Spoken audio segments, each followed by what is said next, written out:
Virgo. How are you? Thanks for joining me. This is your reading for the new moon in Gemini, which is happening right now. I'm just using the Morgan Greer to start with. We'll get the storyline out for you.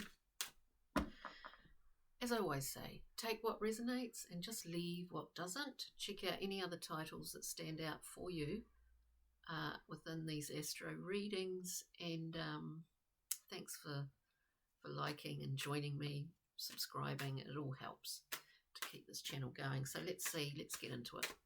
See what's in the story on the storyline today. We've got the impulsive Knight of Wands coming out. Shapeshifter in some ways. Maybe you're having to be quite a bit more fluid at the moment, though. Saying that, the Knight of Cups came out. More fluid, less reactionary, Virgo, maybe, you know. Did I mention we do go through and clarify? So we've got a few other decks on hand.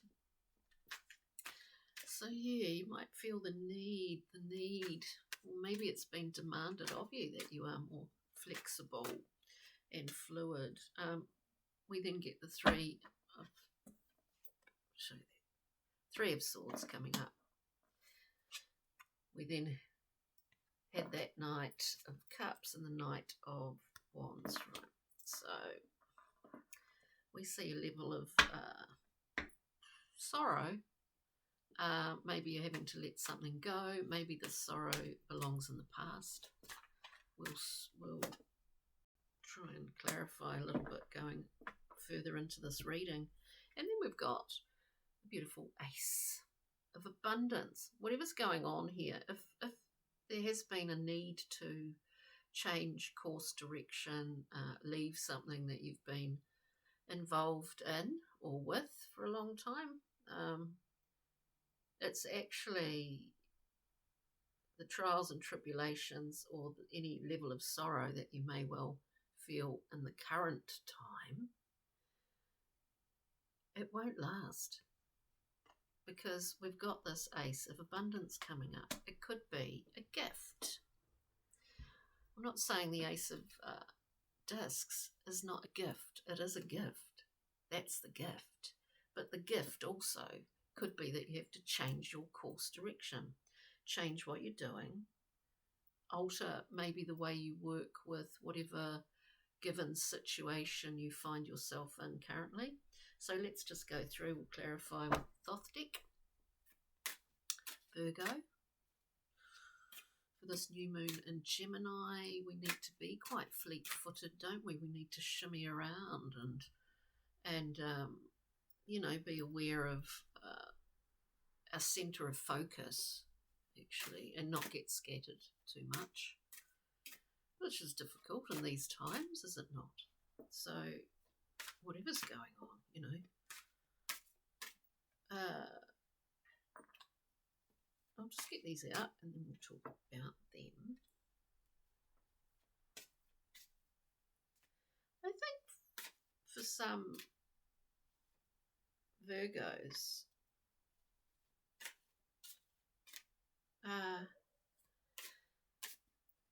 instead of being too reactionary at this current time, I keep getting this thing like at this current time, because this current time is going to change really quickly. So we're clarifying this Knight of Wands, fire of fire, very reactionary, very compulsive. It's about the drama. It's about sort of reacting to the drama, you know what I mean? To clarify that, we get the Four of Swords. In the Thoth deck, it's called Truce. We need to take a few steps back. Take a few steps back. Rest in our neutral chamber, whether it's just mentally or whether it's actually physically. To rest. We're not going to get caught up in the drama. We're not going to be blasted in the fiery furnace. We're not going to lose a lot of power in doing that and allowing that, right? So we step back, Virgo, into our clean and clear chamber for some respite. Knight of Cups. This is an offering. It's an emotional offering. May well be. I do see those two knights as actually sort of being played out within yourself.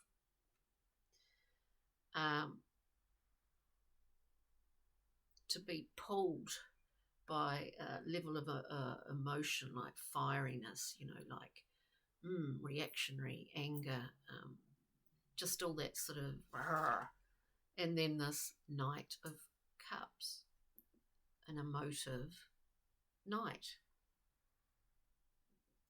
You're feeling a level of conflict here within that. It's within yourself, is how I see it, Virgo.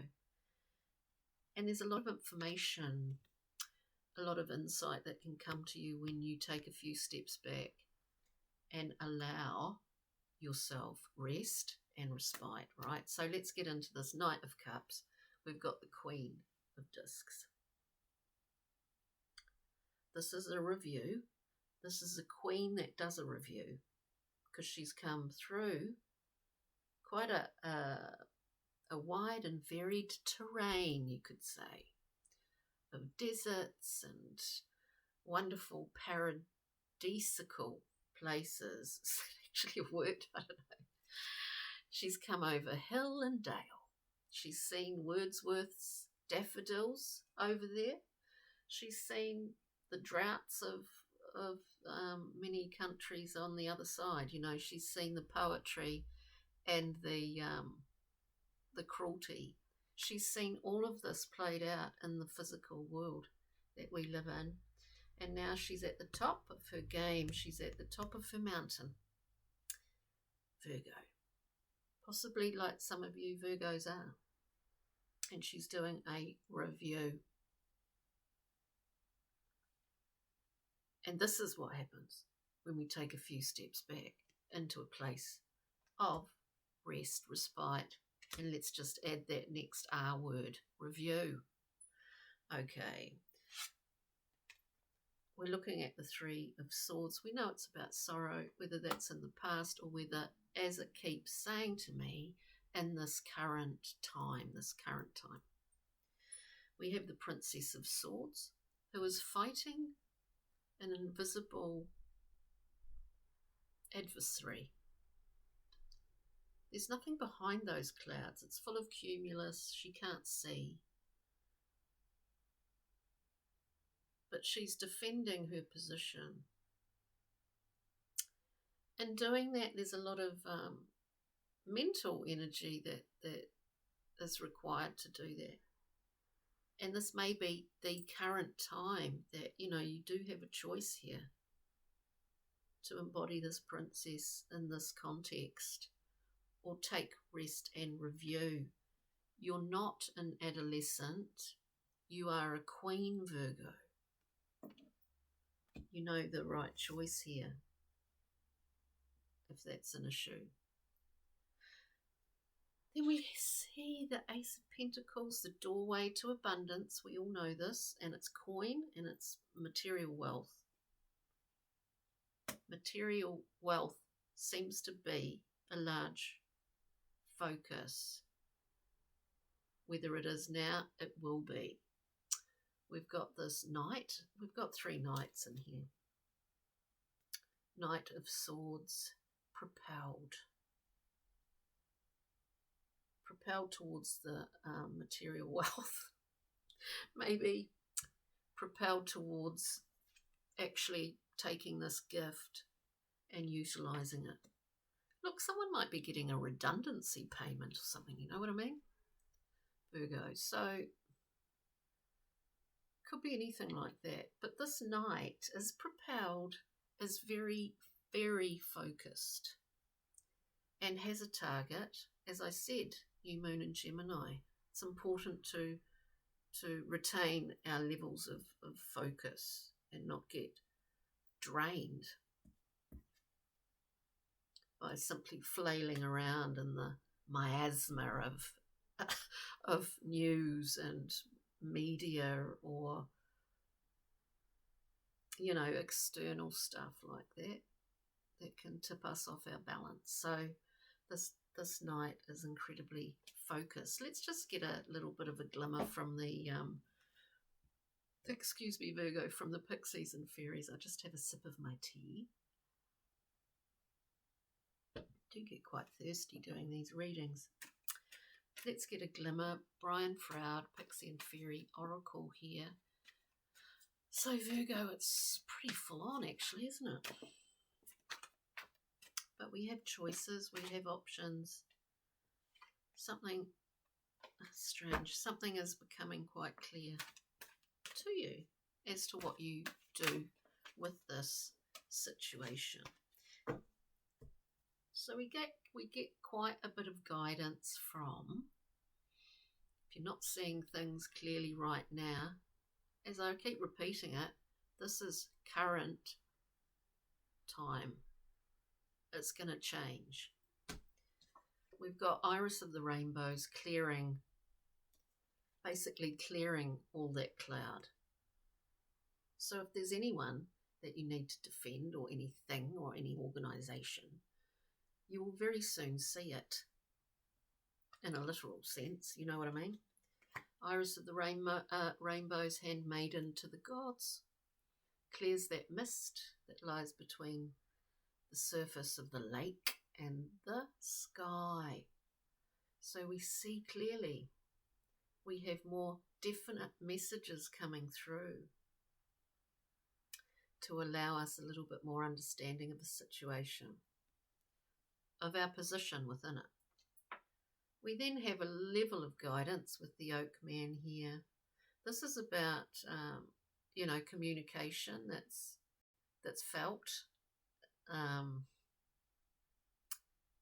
changes that are felt, like quite deep down within the root system. Obviously, trees communicate with each other by that. So there's a lot of stuff going on, clearly. But of course, we embody, a level of wisdom. We put a level of wisdom upon these great oak trees, don't we? There's a level of gravitas with the oak. Trust those feelings in your own particular root system, Virgo. Now, we'll get a rock mineral crystal for a little rock mineral or crystal that you can carry in your mind even over the next week. Let's see. Can we have something for Virgo, please? Something to jump. Well, we've got hematite, self-healing, grounding. Does that say right opportunity? See, this is all about some big fat opportunity actually at the end, or once you've passed through this current maybe confusion, whatever it is, but this current shift and change, there's a big fat opportunity at the end of it. And justice. So self-healing, grounding, right opportunities, and justice, Virgo, for you. If you carry that in your mind's eye. Hematite. So, on that note, thanks Virgo for joining me. Enjoy this time. We're nearly at the solstice. So here in Aotearoa, maybe once we get past that shortest day and longest night, the sun will start shining again. On that note, ka kite and take care, Virgo. Bye.